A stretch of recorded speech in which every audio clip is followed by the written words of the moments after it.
अस्सलाम वालेकुम। मैं आपका मेज़बान समी इब्राहिम और आप देख रहे हैं हमारा यूट्यूब चैनल। बहुत अहम दिन आज इस्लामाबाद में और सुप्रीम कोर्ट ऑफ पाकिस्तान में बड़े अहम सुओ मोटो की समाअत हुई और उसमें जो तकर्रियाँ तबादले किए गए FIA में, जिस तरीके से केसेस वापस लेने की कोशिश की गई, नैब के अंदर जो हो रहा है, जो हाई प्रोफाइल केसेस में यानी जरदारी, शहबाज और नवाज़ और हमज़ा शहबाज के ख़िलाफ़ मुकदमात का जो रिकॉर्ड है, उसमें जो उसको गुम करने की, उसको गायब करने की जो कोशिश थी, उसके हवाले से बड़ी इम्पॉर्टेंट आज समाअत हुई है और सुप्रीम कोर्ट ऑफ पाकिस्तान ने अहकामात जारी किए हैं अटार्नी जनरल को। वो मैं पूरी आपको, मेरे पास ये पूरा फलंदा है उन अहकामात का, वो आपको पूरी तफसील बताऊँगा। इलेक्शन कमीशन ऑफ पाकिस्तान ने ये ऐलान किया है कि कल 3 बजे जुमे वाले दिन वो ये फ़ैसला सुनाएंगे कि जो मुनहरफीन है उनका फ्यूचर क्या है, उनकी डिस्क्वालिफ़िकेशन, डीसीटिंग के हवाले से क्या उन्होंने फ़ैसला किया। इसके अलावा कल इस्लामाबाद हाई कोर्ट में जस्टिस अतर मिनुल्लाह साहब की अदालत में जो उमर सरफराज चीमा साहब, गवर्नर पंजाब को जो हटाने का नोटिफिकेशन हुआ था, उस पर बात होगी। उसमें उसके जनाब बाबर अवान साहब ने उनका केस फाइल किया है और वहाँ पर कल समाअत होगी। बड़ा अहम ये दिन है। और फिर मुल्तान में इमरान खान साहब का जलसा, जहाँ बात होगी किस दिन लॉन्ग मार्च है। ऐलान किया है इमरान खान साहब ने कि कल मुल्तान के जलसे में वो ये ऐलान करेंगे। और बड़े बड़े शहरों में, ख़ास तौर पर जैसे कराची है, लाहौर है, स्क्रीन्स पर, बड़ी बड़ी स्क्रीन्स पर इमरान खान साहब का ये खिताब दिखाया जाएगा। और PTI की क़यादत ने अपील की है अपने वर्कर्स से और पाकिस्तानी अवाम से, क्योंकि कल जो लॉन्ग मार्च का जो ऐलान होने जा रहा है वो वज़ीर-ए-आज़म साहब, साबिक़ वज़ीर-ए-आज़म साहब पूरे पाकिस्तान से कर रहे हैं। उसमें उनका ये कहना है कि अगर आपका किसी भी सियासी जमात से ताल्लुक़ है, लेकिन आप इस लॉन्ग मार्च में शरीक हों, क्योंकि ये पाकिस्तान की हकीकी आज़ादियों का लॉन्ग मार्च है। तैयारी भी बड़ी है। बनीगाला के सामने कैंप्स लग गए हैं, वहाँ पर बहुत सारे जो नौजवान हैं KPK से और पाकिस्तान के दूसरे हिस्सों से वो आके बैठ गए हैं। वो क्यों बैठे हैं ये भी आपको बताएंगे। उसमें उनका कहना है कि वो खान की हिफाजत के लिए आए हैं। उनका ये कहना है कि वो उनके साथ लॉन्ग मार्च में शरीक होंगे और किसी की हिम्मत नहीं होगी कि वो इमरान खान को गिरफ़्तार कर सके, क्योंकि कुछ इत्तलात इस तरह की आ रही थी कि हुकूमत शायद ये मनसूबा साजी कर रही है कि इमरान खान को गिरफ़्तार कर लिया जाए। शहबाज शरीफ की तरफ से भी ये ख़बरें आ रही हैं कि कल वो कौम से ख़िताब करेंगे। अब वो कौम से क्या ख़िताब करेंगे, कौम को किस चीज़ों पर किन चीज़ों पर एतमाद में लेंगे। नून लीगी ये कह रहे हैं कि जी बड़ी अहम चीज़ों पर वो कौम को एतमाद में लेंगे, बड़े अहम इक़दामात। लेकिन हमारे ज़राए ये कहते हैं कि इलेक्शंस के हवाले से कोई अनाउंसमेंट हो सकती है। इस वक्त हुकूमत के पास चॉइस नहीं है, या तो IMF की बात माने और महंगाई बहुत ज़्यादा होती है उससे, जिसका इनको सियासी तौर पर नुकसान होगा। इनडिसाइसिवनेस है, कोई फ़ैसला करने की सलाहियत से बिल्कुल आ रही हैं। जहाँ से ये हमायत चाहते थे, अब वहाँ से कोई हमायत मिल नहीं रही। तो बड़ा ये इंटरेस्टिंग सिनेरियो बन रहा है कि कल शहबाज शरीफ क्या खिताब करेंगे। लेकिन जो आज सुप्रीम कोर्ट ऑफ पाकिस्तान ने चीफ जस्टिस उमर अता बंदयाल की सरबराही में जो 5 मेंबर बेंच था, जिसमें जस्टिस एजाजुल एहसन थे, जस्टिस मुनीब अख्तर, जस्टिस मोहम्मद अली मज़हर और फिर जस्टिस मज़ाहिर अली नकवी, उन्होंने जो आज फ़ैसला दिया है, बहुत ही एक तारीख़ी उन्होंने इब्तदाई फ़ैसला दिया है। नोटिस जारी किए हैं तमाम सूबों के एडवोकेट जनरल्स को, चेयरमैन नैब को, DG FIA को, इसके अलावा उनके जो प्रोसिक्यूशन इन्वेस्टिगेशन के हेड्स हैं उनको, और उनसे ये सवाल किए हैं बहुत अहम कि रिपोर्ट पेश करें कि ये जो तहकीकाती इदारे हैं इनमें जो हाई प्रोफाइल केसेस हैं, जो मसलन जैसे मरियम नवाज़ का केस है, शहबाज शरीफ का केस है, हमज़ा शहबाज का केस है, आसफ़ अली ज़रदारी के हवाले से केसेस हैं, कि उन केसेस में क्यों जो प्रोसिक्यूशन की जो टीम्स हैं उनको बदला जा रहा है। और ख़ास तौर पर आज जस्टिस मज़ाहिर अली नकवी की निशानदेही पर कहा गया अटॉर्नी जनरल अशतर औसाफ अली से कि ज़रा ये इसको पढ़ें कि वहाँ पर जो प्रोसिक्यूटर है उसने ये कहा है कि मुझे FIA के DG का ये पैगाम मिला है कि शहबाज शरीफ और हमज़ा शहबाज के ख़िलाफ़ हम प्रोसिक्यूशन में इंटरेस्टेड नहीं हैं, क्योंकि ये लोग अब एक वज़ीर-ए-आज़म बनने जा रहा है और एक पंजाब का वज़ीर आला।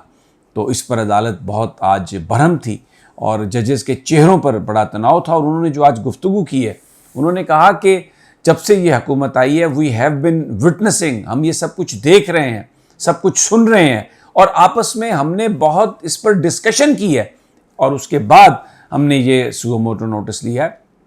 हमारा मकसद किसी की तजलील करना या किसी को मुजरम ठहराना नहीं है, लेकिन पाकिस्तान का जो क्रिमिनल जस्टिस सिस्टम है उसकी जो इंटेग्रिटी है या उसकी जो प्रोटेक्शन है वो हम करेंगे।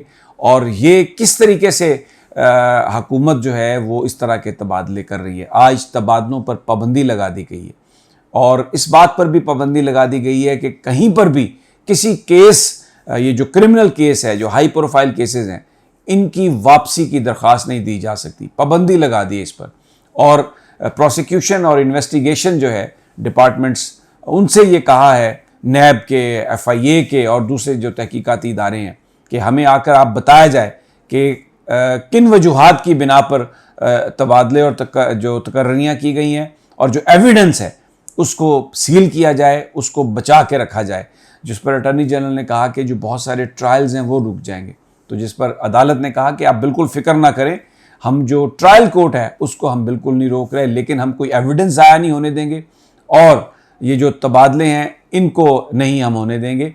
एक और बात जो अदालत ने कहा कि आपने ECL से नाम लोगों के हटाए और ख़बरें ये हैं कि 4000 से ज़ायद लोगों के नाम ECL से हट गए। तो हमें ये बताया जाए कि वो कौन सा प्रोसेस है जो आपने फॉलो किया, क्योंकि जस्टिस एजाजुल एहसन ने ये पॉइंट आउट किया कि ECL से नाम निकालने के लिए भी एक रिव्यू जो होती है वो उसका खारिज होना ज़रूरी है। जस्टिस मोहम्मद अली मज़हर ने भी इस चीज़ को पॉइंट आउट किया, जिस पर अटॉर्नी जनरल ने कहा जी वो उनके नाम भी डाले इसी तरह गए थे। लेकिन अदालत ने कहा कि हम इस प्रोसेस को देखने में बहुत इंटरेस्टेड हैं कि आपने ECL से जो नाम निकाले वो कौन से लोग थे, कैसे वो निकले और क्या जो ड्यू प्रोसेस है उसको फॉलो किया गया या नहीं किया गया। और इसके साथ अदालत ने एक और बड़ी ज़बरदस्त बात कही। अदालत ने कहा कि हम जो मातहत जो अदालतें हैं, जैसे स्पेशल कोर्ट्स हैं, जैसे हाई कोर्ट्स हैं और दूसरी अदालतें हैं, हम उनके जो कंडक्ट है, जजेस वहाँ पर जो कर रहे हैं, हम उस पर भी नज़र रखे हुए हैं और हम ये तवक्को करते हैं कि जजेस आइन और कानून के मुताबिक फ़ैसला करेंगे। एडमिनिस्ट्रेटिव जो मामलात हैं उस पर भी अदालत ने पॉइंट आउट किया कि कई जगहों पर असामियाँ खाली हैं, जजेस की तैनाती नहीं हो रही। और दूसरा जो जुडिशल साइड है उस पर जो ऑर्डर्स हो रहे हैं, उस पर जो कार्रवाई हो रही है, अदालत ने कहा कि we are mindful of that और हम उसको देख रहे हैं और हम तवक्को करते हैं कि जज साहबान अपने कॉन्शियस की जो आवाज़ है वो उसको सुनेंगे और आइन और कानून के मुताबिक वो चलेंगे। बहुत ही जो जजेस के जो चेहरे थे आज कमरा अदालत में, बहुत संजीदगी थी, बहुत एक टेंस माहौल था और नज़र ये आ रहा था कि पाकिस्तान की अदलिया जो है वो बिल्कुल उन्होंने इसका नोटिस ले लिया है। और जस्टिस उमर अता बंदयाल को मैंने इस कदर संजीदा आज से पहले अदालत में नहीं देखा था। उन्होंने कहा कि हर सियासी जमात के सोशल मीडिया विंग्स हैं और बहुत वो तनकीद करते हैं, लेकिन अदालत ना कभी किसी तनकीद से घबराएगी और ना ही हमें किसी की तारीफ़ की ज़रूरत है। हम आइन और कानून को देख रहे हैं और आइन और कानून के मुताबिक हम फैसले करते रहेंगे, क्योंकि अदालतों का काम ये है कि आपने फ़ैसले करने हैं। और हम किसी कीमत पर भी जो पाकिस्तान का जो क्रिमिनल जस्टिस सिस्टम है उस पर उसको ट्रांसपेरेंट रहना चाहिए, इंसाफ होता नज़र आना चाहिए। और ये जो हाई प्रोफाइल केसेस हैं, ये जो हुक्मरान बन के जो इन्होंने सारे जो इसमें मदाखलत करना शुरू की है, डॉक्टर रिजवान के जो इंतकाल है उसकी भी बात हुई, दूसरा जो इन्वेस्टिगेटिंग ऑफिसर है उनका जो हार्ट अटैक है उस पर भी बात हुई। और फिर अदालत ने सवाल किया कि DG FIA एक बड़े ऑनेस्ट आदमी थे, सिंध से उनका ताल्लुक था, KPK में उनकी जो परफॉर्मेंस थी वो बड़ी ज़बरदस्त थी, तो आपने उनको आते ही तब्दील कर दिया। किन बुनियादों पर तब्दील किया, क्यों आपने तब्दील किया? और नए DG FIA किस तरह ये कह सकते हैं कि जनाब हम इंटरेस्टेड नहीं है इन लोगों के इन्वेस्टिगेशन में, इन लोगों की प्रोसिक्यूशन में जो अब इलेक्ट होने जा रहे हैं। बहुत बरहम थी अदालत। और मैं आपको बताऊं जिस तरीके से अदालत ने सारी तफसीलात मांगी हैं, अगले जुमे तक केस की समाअत जो है वो मुलतवी हुई है। तो बहुत सारे लोगों का आज कमरा अदालत में ये ख्याल था कि ये चार्जशीट है और जिन लोगों ने प्रोसेस से हटकर काम किया है वो उस वायलेशन की बिना पर जो अभी इक़्तिदार के मज़े लूट रहे हैं, कोई पता नहीं कि 1-2 हफ्तों के बाद वो जेलों के अंदर हों अपने इन जराइम की वजह से जो उन्होंने अपने आप को बचाने के लिए किए हैं। कल एक और भी बड़ा इंपॉर्टेंट केस है, हमजा शहबाज साहब की वज़ारत आला लाहौर हाई कोर्ट के चीफ जस्टिस उसकी समाअत करेंगे कि क्या वो इंतखाब सही था या गलत। बहरहाल आपको हम ताज़ा तरीन देते रहेंगे।